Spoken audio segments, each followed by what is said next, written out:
We got to go through. But here's what happens.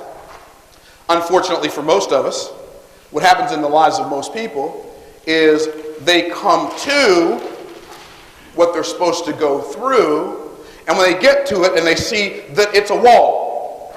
But it ain't just a wall, it's a tall wall. It's a wide wall. It's a hard wall. Here's what they say. We come to the thing we're supposed to come through, and because it's tall, because it's wide, and because it's hard, what do? We turn around and go back to the circle of sameness and spend the rest of our lives in similar circumstances, because for most people, known hells are better than unknown heavens. And we got to learn to take it to the next level. How many of y'all know what I'm talking about? Say, I do. By the way, I didn't mention this, and Dr. Fran didn't mention this at the beginning, but the only people that can record this event is the Black Millionaire Summit. You can take still pictures, but you can't record with video, can't record with audio, because we are doing that, okay? We don't want second quality stuff from your seat circulating. So everybody okay with that? Say, I'm okay. Okay. Now, so I want you to understand you got to go through some stuff. You know, it's really interesting. I'm one of those kids, I did really well in school all the way through. How many of y'all can relate to that? Okay, yeah, I did well in school all the way through the 3rd grade. And it went downhill from that. Now how many can relate? Okay, we got more takers. We always get more takers on that. Okay. I did manage to pull myself together in my senior year, managed to graduate 2nd in my class. Okay. It was a class of 2. My little brother was a valedictorian, and now y'all know the rest of the story. I don't have a college degree. I don't. I'm just a regular guy who went to events like this. It wasn't like this because there wasn't anything like this, but I went to the best events that I could find, read the best books I could find, listened to the best audio programs I could find until I found my idea. Now, how many of y'all wonder what I mean by that? Found my idea. How many of y'all wonder what I mean by that? Okay, if you're taking notes, you might want to write this one down. You are right now one idea away from your next fortune. Now, for some of you, your next fortune is going to be another fortune. For some of you, your next fortune is going to be your first fortune. But right now, you're one idea away. How many of you would like for me to share with you where to find that one idea? Say, I would. Y'all ready? I'm going to tell you where to find it. Y'all ready? Here we go. Here's where to find that one idea. I want to make sure everybody's paying attention before I give out these nuggets. You ready? Here's where we find that idea. I don't know. Well, you want me to tell you the truth, right? I don't know where you're going to find that idea. But here's what I know. I know that since I don't know where to find it, and you don't know where you're going to find it, we have to look everywhere. Some of you say, oh, I go to all these seminars and I buy these stuff. No. You are one idea closer. There was a time when Bill Gates was one idea away from Microsoft.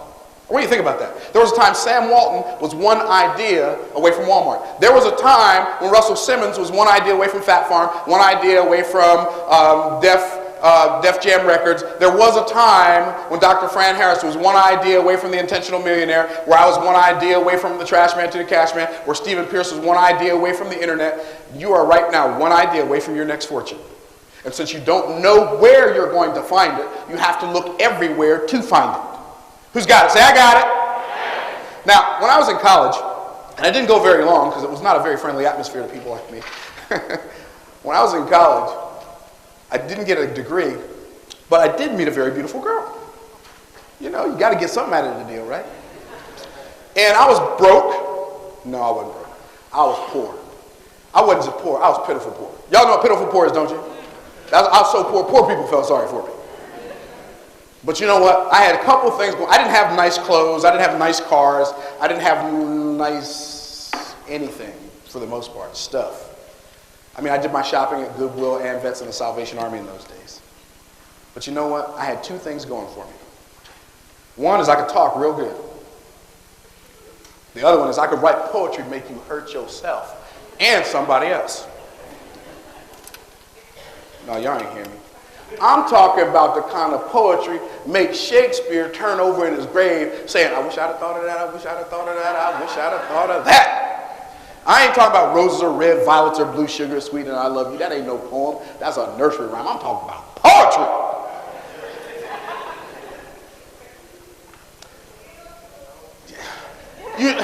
Sister, can you handle it?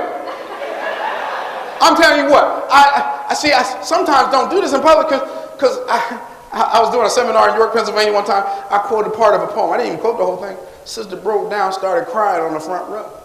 She said, oh, that's so beautiful. I said, dog, this might not be safe. I was in Atlanta one time. Who's from Atlanta? I was from Atlanta one time, Charles. Quoted part of a poem. Woman fell out of her seat on the floor. Oh, y'all think I'm making that up? How many of y'all think y'all can handle just a piece? All right. I met this girl. I was broke. So you know what I did? I said, I'm going to write a poem. I went into the poem laboratory. I started coming up with lines and verses and lyrics. And it wasn't I said, I'm going to throw the gauntlet down in the beginning so she can know I ain't playing. I threw the gauntlet down. Wrote this poem called What Will It Take? I'll give you a piece of it.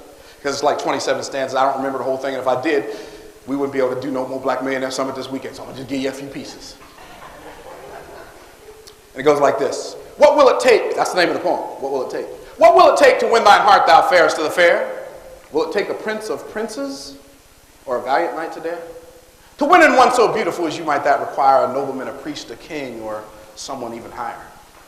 What will it take to win the heart of one so kind and fair in youth? It will probably take a rich man or handsome of a truth. What will it take to win the heart of one so comely and sublime? Must one be a sovereign ruler or a monarch in his prime? None of these do I possess, and yet I seek to win thine heart, thou queen of elegance, above these valiant men.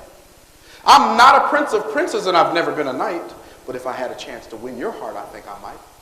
I'm not a nobleman, I'm not a priest or king, but to win your heart, thou fairest, I'd make the bells of heaven ring. Since I don't know what it takes to win your heart so true, please tell me what it takes to win, and that's what I will do. She said, oh my. I said, oh yeah, it's on now. And a whole bunch of poems later, and a whole bunch of promises later, I finally got her to say, I do. And here's what I found out. Getting married was an amazing discovery for me. By the way, 2 months ago, we celebrated our 23rd wedding anniversary.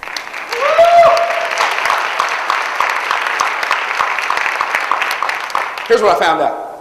I found out that if you're doing really bad financially and you get married, you are automatically, instantaneously doing twice as bad financially. I mean, it just happens like in an instant. As soon as you say I do, like, okay, it's on now. And here's what I learned. I'd made this beautiful woman all these great promises. I'd written her all these great poems. And here we are, taking the seat cushions out of the furniture looking for pennies. Taking the seats out of the cars looking for pennies so we could buy a loaf of bread so we could eat peanut butter and jelly. See, because we had the peanut butter, we had the jelly. But if you ain't got no bread, you ain't eating no sandwich. How many of y'all know what I'm talking about? After all these great poems, all these wonderful promises, here I am, financially illiterate as they come. Oh, I could read and write. I could do addition, multiplication, division, percentages. And here I am, promises and broke. Wife 8 months pregnant. Lights turned off. Water turned off. See, you're not listening to somebody who's always had it going on. You listen to somebody who came from the same place you're coming from. And worse. How many of y'all know what I'm talking about? Say, I do. And here's what I learned in that experience. See, your walk talks and your talk talks. But your walk talks louder than your talk talks.